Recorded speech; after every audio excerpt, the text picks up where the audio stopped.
สบายดีน้องมีชื่อว่านางสุกัญญาต่างหน้ากลุ่มซีขึ้นมาเว้าเกี่ยวกับการปฐมพยาบาลภาควิชาการท่องเที่ยวภาคเช้าวันนี้จะมาเว้าเกี่ยวกับกรรมจรการนับการหายใจและความดันเลือดข้อที่1กรรมจรวิธีนับของเฮาแม่นอย่างแรกเลยเฮาต้องแม่นมี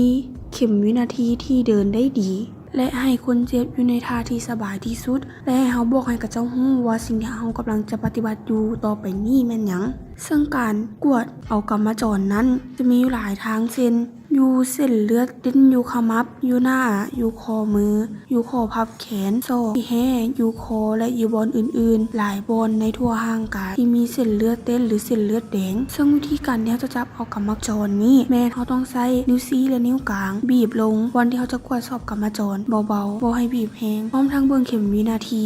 และนับไปพร้อมกับการเต้นของกรรมจรว่าเต้นจากบาทต่อ1นาทีหรือ15นาทีหรือ30นาทีซึ่งคนปกติถ้าหากกรรมจรเต้น60เทื่อลงมาต่อนาทีแม่นกรรมจรเต้นช้าถ้า100ขึ้นไปต่อนาทีแม่นกรรมจรเต้นไวซึ่งกรรมจรจะมีการเปลี่ยนแปลงตลอดเวลาที่มีการตื่นเต้นตกใจออกแรงงานหรือตามอายุการของคนผู้นั้นเองข้อที่2นับการหายใจซึ่งการนับการหายใจนี้เฮาจะบ่บอกคนเจ็บว่าเฮาจะนับเพราะว่าถ้าหากเขาบอกคนเจ็บจะมีการกั้นหายใจหรืออาจจะกั้นหายใจไว้ก่อนที่จะเอาเริ่มนับมันจะเกิดข้อผิดพลาดได้ซึ่งเวลาจะนับนั้นแม่นให้คนเจ็บอยู่ในท่าที่สบายและสังเกตการหายใจเข้าออกจะนับ1เทื่อนับเอาประมาณ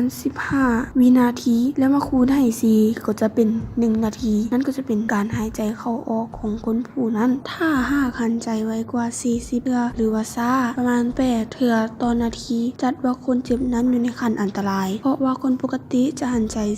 16-20เทื่อต่อนาทีนั่นเองมาข้อต่อไปการวัดแทกความดันเลือดจุดประสงค์ที่เราจะแทกความดันเลือดแม่นเพื่อให้รู้ปริมาณเลือดในร่างกายและเพื่อให้รู้ว่าเป็นพยาธิความดันเลือดสูงหรือต่ำตามปกติเราจะยึดเอาอยู่2ขั้นตอนในการวัดแทกความดันเลือดคือหัวใจบีบตัวและหัวใจไม้ตัวเราจะให้คนเจ็บนอนเหยียดซื่อและนำอุปกรณ์ในการวัดแทกความดันเลือดมาพันอยู่ระหว่างกลางของหัวไหล่คอพับศอกแล้วบีบลมเข้าถุงที่พันแขนอยู่นั้นจนเข็มฮอตเลข200จึงเซาบีบแล้วค่อยๆปล่อยลมออกในตอนนั้นเราจะมีหูฟังที่เราต้องใส่2เบื้องโดยมีเบื้องหนึ่งอับเสียงแปะลงใส่บนทางกลางของข้อพับแขนศอกนั้นแล้วฟังเสียงของเส้นเลือดเต้นว่ามันดังทำอิดอยู่ซื่อเลขใดในขณะที่เราฮอต200แล้วเราก็หมุนเพื่อให้เข็มนั้นค่อยๆหลุดลงและถ้ามันเริ่มดังอยู่ซื่อกับเลขใดถึงเลขใดที่เซาดังหลังจากนั้นเราก็จึงอ่านเป็นผลออกมาซึ่งคนปกติความดันเลือดจะอยู่ในประมาณ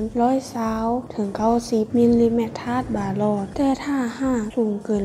140มิลลิเมตรธาตุบาหลอดขึ้นไปหรือถ้าหากต่ำกว่า60มิลลิเมตรธาตุบาหลอดลงมาก็จะเป็นอันตรายซึ่งเราก็จะไล่ตามอายุในกรณีที่ความดันเลือดหนีบกันหรือว่าดังอยู่ใกล้กันในระหว่าง100-90มิลลิเมตรธาตุบาหลอดหรือ